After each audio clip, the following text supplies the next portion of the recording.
வணக்கம். இன்றைய முக்கிய செய்திகள். புதுச்சேரிக்கு அருகே மரக்காணம் பகுதியில் ஃபெஞ்சல் புயல் கரையை கடந்தது. இதனால் புதுச்சேரியில் வரலாறு காணாத அளவுக்கு சுமார் 53 சென்டிமீட்டர் மழை பெய்துள்ளது.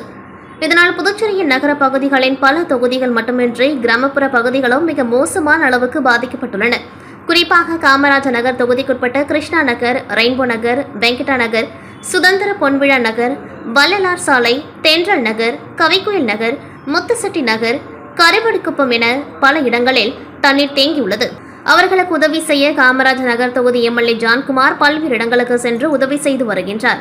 பால், தண்ணீர், உணவு கொடுக்கும் பணியில் ஈடுபட்டுள்ளார். காமராஜர் நகர் தொகுதியில் 2026 தேர்தலில் போட்டியிட உள்ள ஜோஸ் சார்லஸ் மார்டின் தனது அறக்கட்டளை மூலம் தொகுதி முழுவதும் உள்ள மக்களுக்கு உதவிகள் செய்ய திட்டமிட்டுள்ளார். முதல் கட்டமாக உணவு, தண்ணீர், பால் பொருட்கள் வழங்கப்பட்டு வருகின்றன. கோவையிலிருந்து 50 தன்னார்வலர்கள் காமராஜர் நகர் தொகுதி மக்களுக்கு உதவி செய்வதாக புதுச்சேரி வந்துள்ளனர்.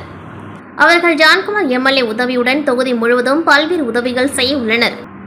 வங்கக்கடலில் உருவான ஃபெஞ்சல் புயல் நேற்றிரவு முதல் இன்று அதிகாலை வரை புதுச்சேரி அருகே கரையை கடந்தது. இதன் காரணமாக புதுச்சேரியில் நேற்றிரவு முதல் பலத்த காற்றுடன் கூடிய கனமழையானது பெய்தது. இதன் காரணமாக புதுச்சேரியின் பல்வேறு பகுதிகளில் மரங்கள் சாய்ந்தன. மேலும் தாழ்வான பகுதிகளிலும் வெள்ள நீர் சூழ்ந்தது. குறிப்பாக ரெயின்போ நகர், கிருஷ்ணா நகர், வெங்கடா நகர் உள்ளிட்ட பகுதிகளில் வீடுகளை மழைநீர் சூழ்ந்ததால் அங்கிருக்கக்கூடிய மக்கள் வீட்டை விட்டு வெளியே வர முடியாமல் தவித்து வருகின்றனர். இந்நிலையில் வெள்ள நீரால் சிக்கிய மக்களை பேரிடர் மீட்பு குழுவினர் மற்றும் துணை ராணுவ படையினர் படகுகள் மூலம் மீட்டு பாதுகாப்பான இடங்களுக்கு அழைத்து சென்றனர். மேலும் புயல் காரணமாக புதுச்சேரியில் பல்வேறு இடங்களில் மின் கம்பங்களும் சாய்ந்துள்ளன. இதனால் நேற்றிரவு முதல் மின் விநியோகம் இல்லாததால் பொதுமக்கள் மிகுந்த அவதியடைந்து வருகின்றனர். இதனிடையே வெள்ள நீரால் பாதிக்கப்பட்ட பகுதிகளை முதலமைச்சர் ரங்கசாமி நேரில் பார்வையிட்டார். இந்நிலையில் மாநிலம் முழுவதும் உள்ள பிரதான சாலைகள், குடியிருப்பு பகுதிகளில் மழைநீர் சூழ்ந்து கடல் போல் காட்சியளிக்கின்றது. இதில் பேருந்துகள் மற்றும் கார்கள் தண்ணீரில் மிதக்கின்றது. மேலும் குடியிருப்பு பகுதிகளில் மழைநீர் முழுவதுமாக சூழ்ந்துள்ள பதப்பதைக்கும் ட்ரோன் காட்சிகள் வெளியாகி அதிர்ச்சி ஏற்படுத்தியுள்ளது.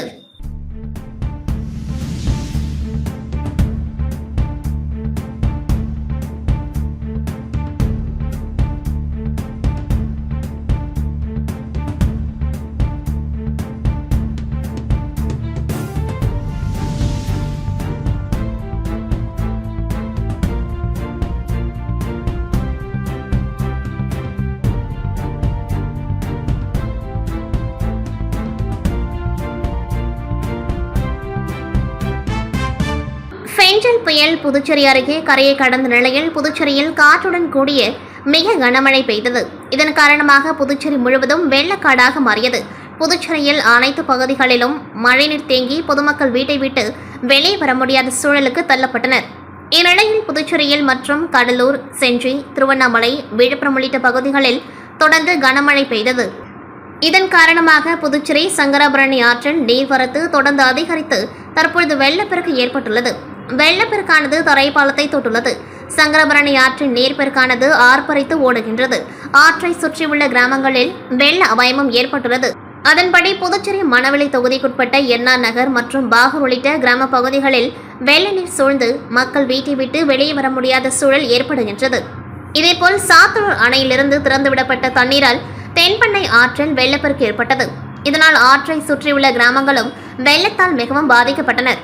இந்நிலையில் பாதிக்கப்பட்ட பகுதிகளை துணைநிலை ஆளுநர் கைலாஷ்நாதன் பார்வையிட்டார். தொடர்ந்து பாகூர் மற்றும் மணவெளி தொகுதிகளில் வெள்ளத்தால் சூழப்பட்டுள்ள கிராம பகுதிகளையும் குடியிருப்பு பகுதிகளையும் பார்வையிட்டதோடு பொதுமக்களை பத்திரமாக மீட்டு பாதுகாப்பான இடத்தில் தங்க வைக்க வேண்டிய நடவடிக்கைகளில் துரிதமாக ஈடுபட வேண்டும் எனவும், உணவுகள் முறையாக வழங்கப்பட வேண்டும், மேலும் மருத்துவ வசதி ஏற்படுத்தி தர வேண்டும், மருந்துகள் அனைத்தும் தயார் நிலையில் வைத்துக் கொள்ள அதிகாரிகளுக்கு உத்தரவிட்டார். மணவெளி தொகுதிக்குட்பட்ட என்ஆர் நகரில் 200க்கும் மேற்பட்ட வீடுகள் உள்ளன. இந்த பகுதி சங்கராபரணி ஆற்றங்கரையை ஒட்டியுள்ளது. இந்நிலையில் வீடூர் அணையில் நேற்று தண்ணீர் திறக்கப்பட்டதால் சங்கராபரணி ஆற்றில் வெள்ளப்பெருக்கு ஏற்பட்டது. இதனால் சங்கராபரணி ஆற்றை ஒட்டியுள்ள என்ஆர் பகுதி முழுவதும் வெள்ள நீர் சூழ்ந்துள்ளது. அங்குள்ள வீடுகளை வெள்ள நீர் சூழ்ந்துள்ளதால் அங்கு வசிக்கும் பொதுமக்கள் வெளியே வர முடியாமல் தவித்து வருகின்றனர்.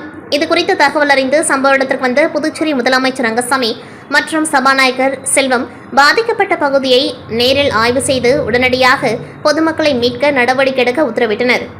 அதனைத் தொடர்ந்து ராணுவ படை மற்றும் தேசிய பேரிடர் மீட்புப் படையினர் வரவழைக்கப்பட்டு வெள்ளத்தில் சிக்கியுள்ள பொதுமக்களை படகுகள் மூலம் மீட்கப்பட்டு வருகின்றனர்.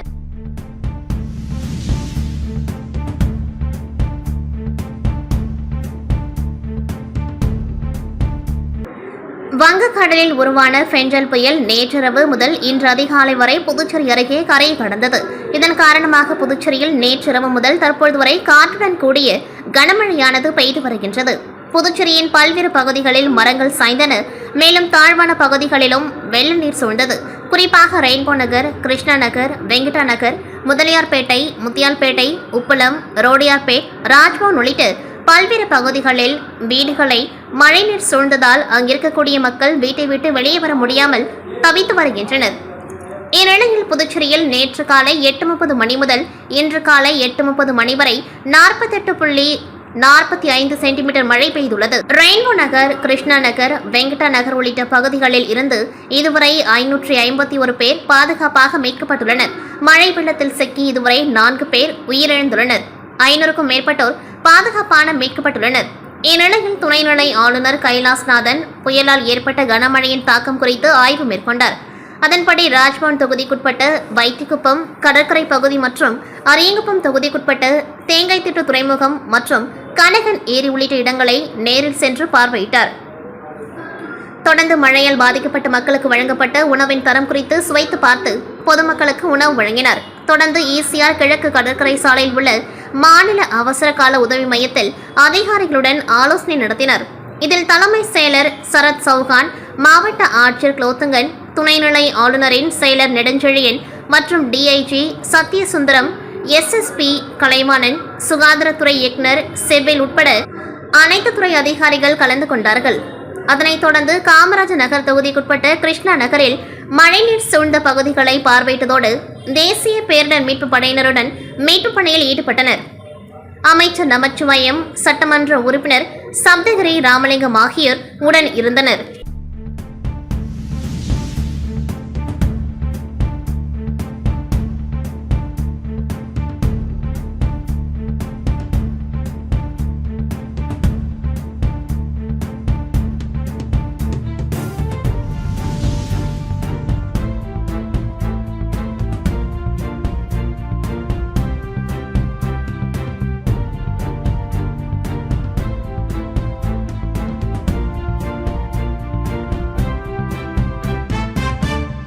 புதுச்சேரி சட்டப்பேரவையில் செய்தியாளர்களை சந்தித்த முதலமைச்சர் ரங்கசாமி, புதுச்சேரியில் வரலாறு காணாத அளவில் ஒரே நாளில் 48.4 சென்டிமீட்டர் மழை பெய்துள்ளதாகவும், மீட்புப் பணியில் 4000 அரசு ஊழியர்கள் ஈடுபடுத்தப்பட்டிருந்த நிலையில் 2 பேரிடர் மீட்பு குழுவினர் மற்றும் 70 துணை ராணுவத்தினர் மீட்புப் பணியில் ஈடுபட்டதாகவும், இந்த புயலால் 4 பேர் உயிரிழந்த நிலையில் ஒருவர் காணாமல் போய் உள்ளதாகவும், இதில் உயிரிழந்த குடும்பங்களுக்கு தலா ரூபாய் 5 லட்சம் வழங்கப்படும் என அறிவித்தார்.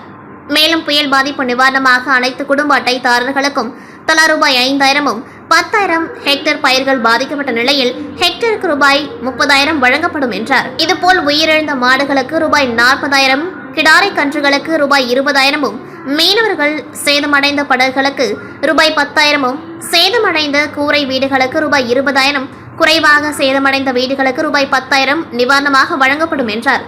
தொடர்ந்து பேசியவர், தென்பண்ணை ஆற்றின் வெள்ளம் காரணமாக பாகூர் பகுதிகள் சேதமடைந்துள்ளன. வீடூர் அணை திறப்பின் காரணமாக பாதிக்கப்பட்டுள்ள மக்கள் பாதுகாப்பான இடங்களில் தங்க வைக்கப்பட்டு உணவு வழங்கப்பட்டு வருகின்றது. நகர் பகுதிகளில் 90% மின்சாரம் கொடுக்கப்பட்டுவிட்டது. இன்று மாலைக்குள் முழுமையாக மின் இணைப்பு வழங்கப்படும் எனவும் உறுதியளித்தார். மேலும் மத்திய அரசிடம் முதல் கட்டமாக ரூபாய் 100 கோடி நிதி வழங்க கோரியுள்ளதாகவும், மேலும் மத்திய குழு புதுச்சேரியில் பாதிப்புகளை பார்வையிட உள்ளதாகவும் தெரிவித்தார்.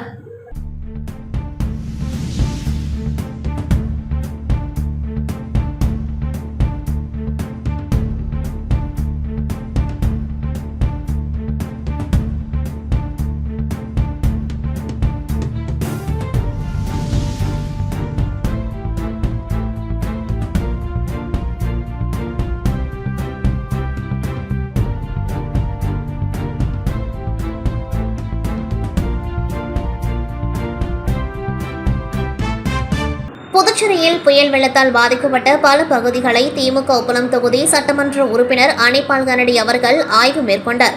தற்போது 50 சென்டிமீட்டர் மழை பதிவாகியுள்ளது. இது வரலாறு காணாத வகையில் உள்ளது. கடல் சீற்றம் இருப்பதால் நீர் உள்வாங்கவில்லை. அதனால் வாய்க்காலில் நீர் நிரம்பி நகரில் பாய்ந்துள்ளது. வீட்டிற்குள் தண்ணீர் தேங்கி நிற்கின்றது.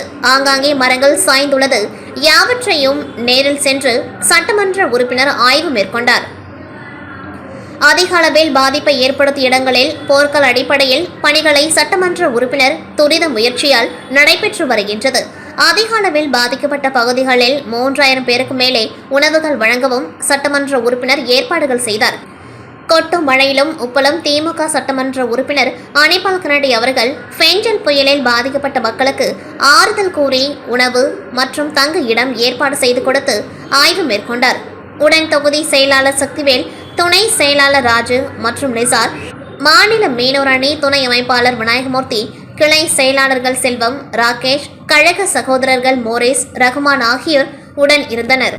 வங்கக்கடலில் உருவான ஃபெஞ்சல் புயல் கரையை கடந்ததை ஒட்டி புதுச்சேரியில் நேற்றிரவு மணிக்கு 60 கிலோமீட்டர் வேகத்தில் சூறைக்காற்று வீசியது. மேலும் பலத்த மழை காரணமாக நகர் மற்றும் புறநகர் பகுதிகளில் முக்கிய சாலைகள் வெள்ளக்காடாக மாறியுள்ளன. இந்நிலையில் புதுச்சேரி அரசு மீட்பு பணிகளில் ஈடுபட்டு வருகின்றது. இதன் ஒரு பகுதியாக காரைக்கால் மாவட்ட நிர்வாகம் முதற்கட்டமாக அரிசி உள்ளிட்ட உணவு தானியங்கள், போர்வை, முதலுதவி மருந்து பொருட்கள் உள்ளிட்ட 20 லட்சம் மதிப்பிலான அத்தியாவசிய பொருட்களுடன் காரைக்காலில் இருந்து புதுச்சேரிக்கு அனுப்பி வைக்கப்பட்டது. முன்னதாக மாவட்ட ஆட்சியர் மணிகண்டன் நிவாரணப் பொருட்கள் வாகனங்களை கொடியசைத்து துவக்கி வைத்தார். அப்பொழுது துணை ஆட்சியர்கள் அர்ஜுன், ராமகிருஷ்ணன், வெங்கடகிருஷ்ணன், மருத்துவ கண்காணிப்பாளர் கண்ணகி, தேசிய பேரிடர் துறை சார்ந்த அதிகாரிகள் உள்ளிட்ட பலர் உடன் இருந்தனர்.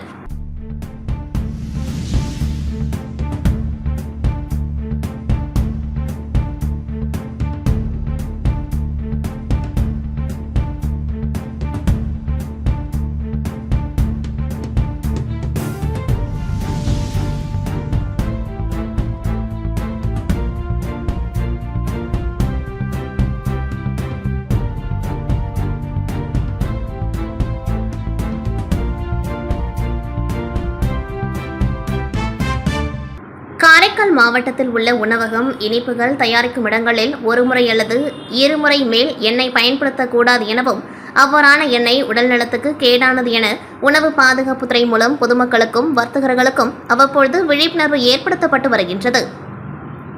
மேலும் உணவு பாதுகாப்புத்துறையின் அறிவுறுத்தலில் புதுச்சேரி நுகர்வோர் கூட்டமைப்பும் பல நிலைகளில் விழிப்புணர்வு ஏற்படுத்தி வருகின்றது.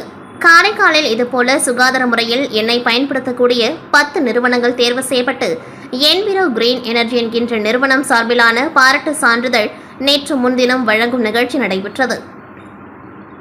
மாவட்ட ஆட்சியர் அலுவலகத்தில் நடைபெற்ற நிகழ்வில் மாவட்ட ஆட்சியர் மணிகண்டன் சுகாதாரமான முறையில் எண்ணெய் பயன்படுத்திய அந்நிறுவன உரிமையாளர்களுக்கு பாராட்டு சான்றிதழை வழங்கினார். நிகழ்ச்சியில் புதுவை உணவு பாதுகாப்பு ரவிச்சந்திரன், ஃபெட்கார்ட் என்கின்ற புதுச்சேரி நுகர்வோர் கூட்டமைப்பு தலைவர் வழக்கறிஞர் திருமுருகன், செயலாளர் சிவகுமார் உள்ளிட்டோர் கலந்து கொண்டார்கள். பின்னர் செய்தியாளர்களிடம் உணவு பாதுகாப்பு அதிகாரி ரவிச்சந்திரன் கூறுகையில், உணவகம், இனிப்பகம் உள்ளிட்ட உணவுப் பொருள் தயாரிக்கும் எந்த ஒரு நிறுவனத்திலும் ஒரு முறை அல்லது இருமுறை மட்டுமே எண்ணெய் பயன்படுத்தப்பட வேண்டும். கூடுதல் முறை பயன்படுத்தும் எண்ணெய் மூலம் தயாரிக்கும் உணவை சாப்பிடுவோருக்கு புற்றுநோய் உள்ளிட்ட பிற உடல் நலக்கேடு ஏற்படும். இதுகுறித்து தீவிர விழிப்புணர்வு செய்யப்படுகின்றது. காரைக்காலில் குறிப்பிட்ட சில நிறுவனங்கள் முறையாக செயல்படுவதை பாராட்டியும் ஊக்குவிக்கும் வகையிலும் நிறுவனம் சார்பில் சான்றிதழ் வழங்கப்பட்டது என்றார்.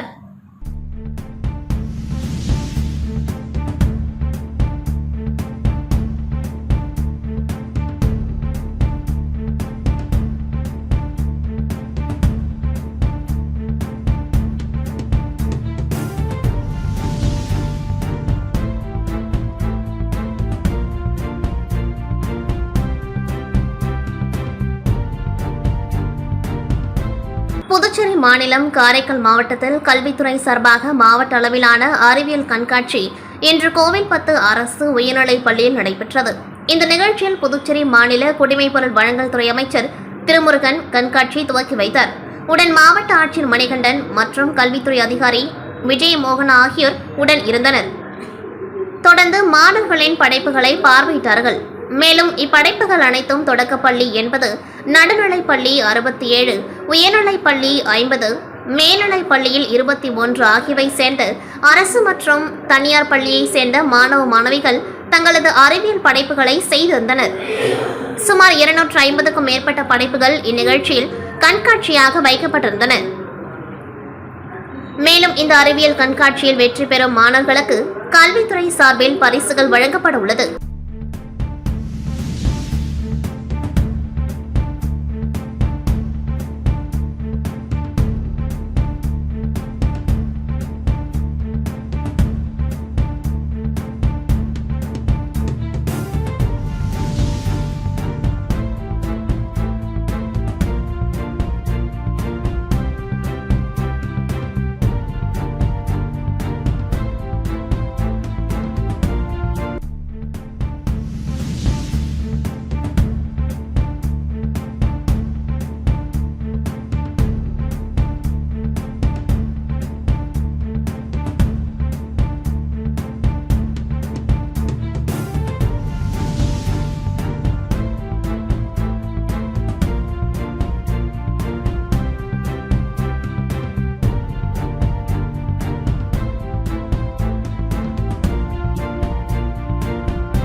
இத்துடன் செய்திகள் நிறைவடைகின்றது. நன்றி, வணக்கம்.